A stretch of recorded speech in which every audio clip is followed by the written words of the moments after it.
لبيك اللهم لبيك لبيك لا شريك لك لبيك إن سعی کے کچھ مسائل کا ذہن میں رکھنا ضروری ہے۔ ان میں یہ ہے کہ سعی کے لیے وضو کا ہونا ضروری نہیں ہے، بہتر ہے۔ طواف میں وضو کا ہونا ضروری ہے، بلکہ خواتین کے جو ماہواری کے ایام ہوتے ہیں ان میں وہ طواف نہیں کر سکتی، مسجد حرام بھی نہیں آ سکتی، لیکن وہ سعی کر سکتی ہیں۔ سعی حالت حیض میں بھی سعی کی جا سکتی ہے۔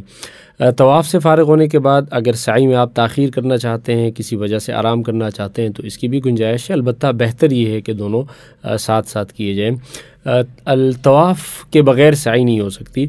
طواف تو الگ سے ہو سکتا ہے، لیکن سعی ہمیشہ سے طواف کے بعد ہی ہو سکتی ہے۔ صفا اور مروہ دونوں پر جگہ پر پہنچ کر بیت اللہ کی طرف اشارہ کرنا مسنون نہیں ہے، بلکہ دونوں ہاتھوں کو دعا کے لیے اٹھانا مسنون ہے۔ سعی کے دوران اگر آپ تھک جاتے ہیں یا نماز شروع ہو جاتی ہے تو آپ اسی جگہ پہ سعی کو روک سکتے ہیں، پھر اس کے بعد جہاں آپ نے سعی کا آغاز کیا تھا تو وہاں سے آپ سعی دوبارہ سے شروع کر سکتے ہیں۔ طواف کی طرح سعی بھی پیدل کرنا ہی بہتر ہے۔ اگر کوئی عذر نہ ہو تو پیدل کرنا چاہیے، اگر عذر ہو تو پھر ویل چیئر میں سعی کی جا سکتی ہے۔ بغیر عذر کے طواف اور سعی ویل چیئر پر یا کسی سواری پر نہیں کی جا سکتی۔ اگر سعی کے تعداد میں چکروں کی تعداد میں شک ہو جائے تو اس میں بھی جو کم ہو، یعنی 3 اور 4 میں اگر شک ہے تو اس کو 3 شمار کیا جائے گا اور اس کے مطابق باقی چکروں کو مکمل کیا جائے گا۔ خواتین کے لیے سبز لائٹوں کے قریب دوڑنا سنت نہیں ہے، بلکہ جائز بھی نہیں ہے، وہ عام رفتار سے چلیں گی۔ سعی کے بعد اگر آپ 2 رکعت پڑھنا چاہتے ہیں تو بہتر ہے۔ بعض روایات میں اس کا ثبوت ہے، ضروری نہیں ہے۔ سعی کے بعد آپ مروہ پہ 2 رکعت پڑھ سکتے ہیں۔ نفلی طواف تو ہے، اس کا ثبوت بھی ہے، لیکن نفلی سعی کا کوئی ثبوت نہیں ہے۔ سعی صرف اور صرف عمرہ میں ہوتی ہے اور حج کے دوران سعی کی جا سکتی ہے، اس کے علاوہ نفلی سعی کا ثبوت نہیں ہے۔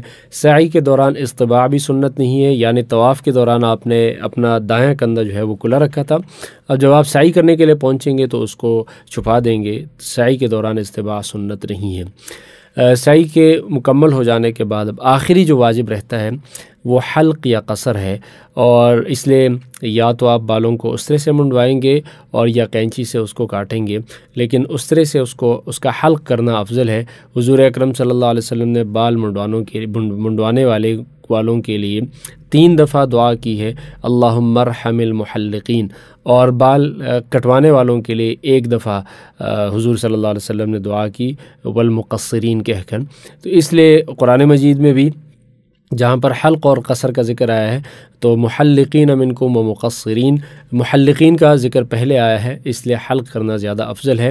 خواتین کے لیے حکم یہ ہے کہ وہ اپنے بالوں کی آخر میں 1 پورے کے بقدر بال کاٹیں گی۔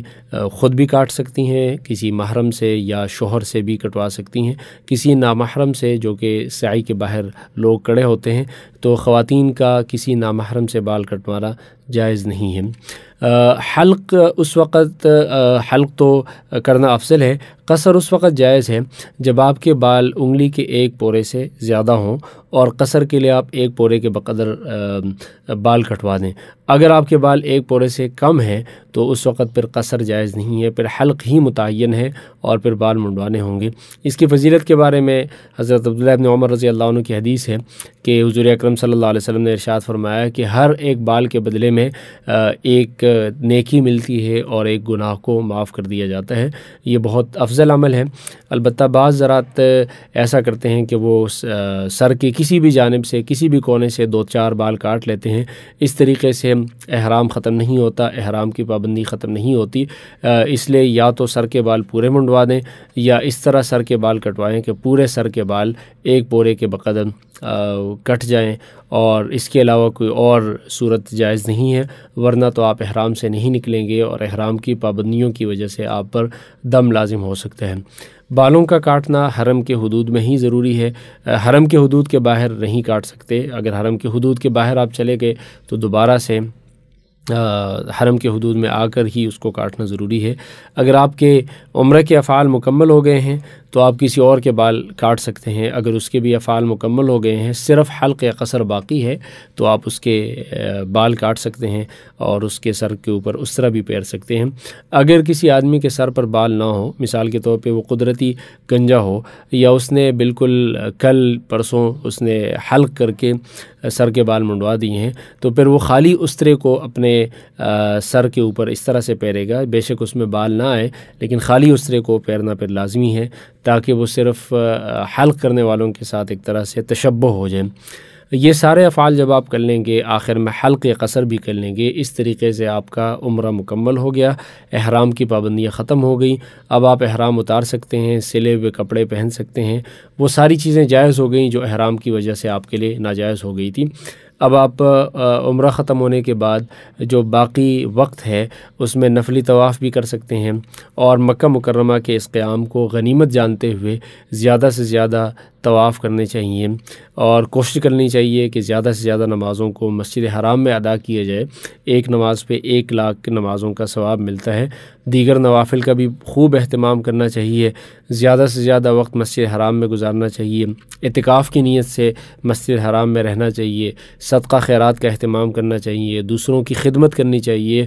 اگر دوسروں سے آپ کو کوئی ناگوار صورتحال پیش آئے تو اس پر صبر کرنا چاہیے، اور جیسے وہاں کے جو اعمال ہیں وہ ثواب زیادہ رکھتے ہیں، اسی طرح وہاں کے جو گناہ ہیں ان کی بے برکتی اور نحوست بھی زیادہ ہے، اس کا گناہ بھی زیادہ ہے، اس لیے وہاں پر خاص طور پہ گناہوں سے بچنے سے، بد نظری سے، دیگر گناہوں سے بہت زیادہ بچنے کا اہتمام کرنا چاہیے۔ اگر آپ ایک عمرہ ختم کرنے کے بعد دوسرا عمرہ کرنا چاہتے ہیں تو جیسے میں نے میقات کی تفصیل میں بتایا تھا کہ جو آدمی عمرہ کرنے کے لیے چلا جاتا ہے تو وہ مکی یعنی مکہ کے اندر رہنے والے لوگوں میں شامل ہو جاتا ہے، ان جیسے احکامات پر اس پر لاگو ہوتے ہیں۔ اس سے جیسے حرم کے حدود کے اندر رہنے والے لوگ کسی بھی جگہ سے احرام باندھ سکتے ہیں، لیکن حرم کے حدود سے باہر نکل کر، حرم کے جو چاروں طرف حدود ہیں اس میں کسی بھی طرف سے باہر نکل کر وہ احرام باندھ سکتے ہیں۔ تو اگر آپ دوبارہ عمرہ کرنا چاہتے ہیں اس کا طریقہ یہ ہے کہ آپ حرم کے حدود سے کسی بھی جانب سے باہر نکلیں گے، وہاں پر احرام باندھ کے دوبارہ آئیں گے۔ اس حرم کے حدود کے اطراف مختلف ہیں، سب سے جو قریبی جگہ ہے وہ تنعیم ہے، جہاں سے حضور اکرم صلی اللہ علیہ وسلم نے حضرت عائشہ رضی اللہ عنہا کو احرام باندھنے کا حکم دیا تھا، اور وہاں پر انہی کے نام سے مسجد عائشہ موجود ہے، وہاں سے آپ احرام باندھ سکتے ہیں، وہ جگہ قریب ہے۔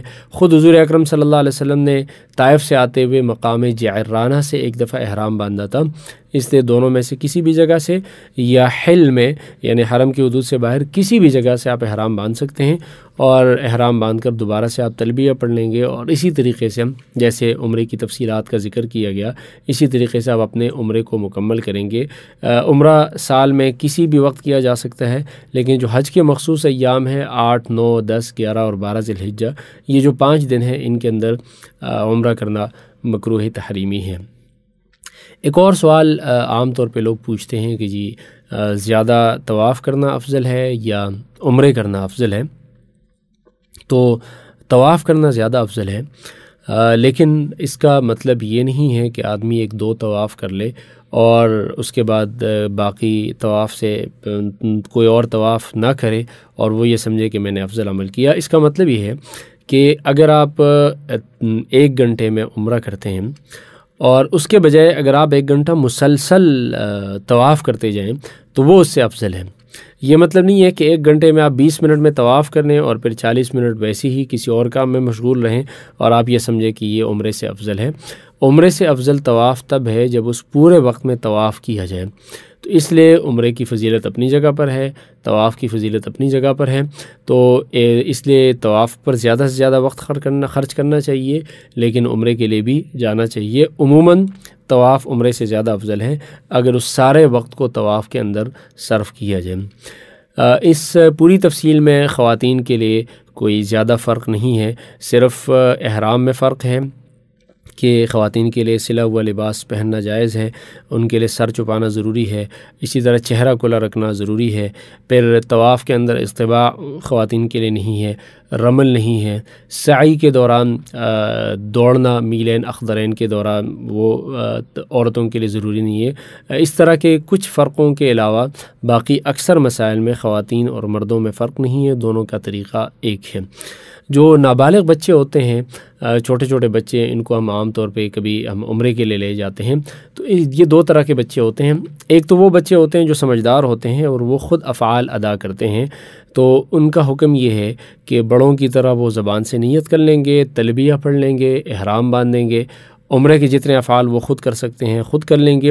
جو افعال وہ خود نہیں کر سکتے ان کا ولی ان کی طرف سے ادا کر سکتا ہے، سوائے 2 رکعت واجب الطواف کے۔ جو طواف کے 2 رکعت واجب ہیں، نماز میں نیابت نہیں ہو سکتی، تو اس سے وہ بچے خود ادا کریں گے۔ اس کے علاوہ باقی افعال اگر کوئی فعل بچہ نہیں کر سکتا تو اس کا ولی اس کی طرف سے ادا کر سکتا ہے۔ اگر کوئی بچہ ایسا ہے جو بالکل ناسمجھ ہے، 4-5 سالوں کا ہے، 3 سال کا ہے، تو نہ وہ تلبیہ پڑھ سکتا ہے نہ وہ نیت کر سکتا ہے، تو ان کے عمرے اور حج کے احرام کا حکم یہ ہے کہ ان کو نہلا کر احرام کی 2 چادریں پہنا دی جائیں۔ اگر بچہ ہے، بچی کو تو احرام کی چادریں پہنانا نہیں ہے اسی کپڑے میں، اور اس کے بعد اس کا والد یا اس کا ولی ان کی طرف سے نیت کر کے خود تلبیہ پڑھ لیں، اور اس سے وہ بچہ محرم شمار ہوگا۔ اس کے بعد پھر ولی اپنے اس چھوٹے بچے کو احرام کی ممنوعات سے بچاتا جائے، اور تمام افعال جب وہ خود ادا کرے تو بچے یا بچی کو بھی ساتھ لے، تو جب وہ بچے کو ساتھ لیتے ہوئے طواف کرے گا تو بچے کی طرف سے بھی طواف ہو جائے گا، سعی بھی اس کی طرف سے ہو جائے گی۔ طواف کرتے ہوئے صرف اپنی طرف سے اور ان کی طرف سے بھی نیت کر لیں تاکہ اپنا بھی طواف ادا ہو جائے اور ان کی طرف سے بھی ادا ہو جائے۔ البتہ ایسے بچوں سے بھی طواف کے بعد جو 2 رکعت ہیں وہ ساقط ہیں، اس لیے کہ اس میں ولی ان کی نیابت نہیں کر سکتا، اور اس لیے 2 رکعت ان کی طرف سے پڑھنے کی ضرورت نہیں ہے۔ یہ بچے جو سمجھدار نہیں ہیں اور اس سے پہلے جس کا ذکر کیا گیا جو سمجھدار ہیں، دونوں طرح کے بچوں کو احرام کی ممنوعات سے بچایا جائے گا، جیسے خوشبو لگانا ہے یا بال کاٹنے ہیں، ان سے بچانا چاہیے۔ لیکن اگر ان سے اس طرح کا کوئی عمل سرزد ہو جائے تو اس سے ان کے عمرے پر کوئی فرق نہیں پڑتا اور نہ ہی ان پر دم واجب ہوتا ہے۔ عمرے کے سے متعلق کچھ عمومی مسائل کا بھی ذہن میں رکھنا ضروری ہے۔ مثال کے طور پر حج میں طواف قدوم بھی ہوتا ہے اگر آپ حج افراد کے لیے آئے ہوئے ہیں یا حج قران کے لیے، اور طواف وداع بھی ہوتا ہے۔ عمرے کے اندر طواف وداع بھی نہیں ہے، طواف قدوم بھی نہیں ہے، ایک ہی طواف ہے جو کہ عمرے کا طواف ہے۔ کسی عورت کے لیے بغیر شوہر کے یا بغیر محرم کے حج کا سفر بھی جائز نہیں ہے، عمرے کا سفر بھی جائز نہیں ہے، اگر اس کے اور مکہ مکرمہ کے درمیان سفر کی مسافت ہو۔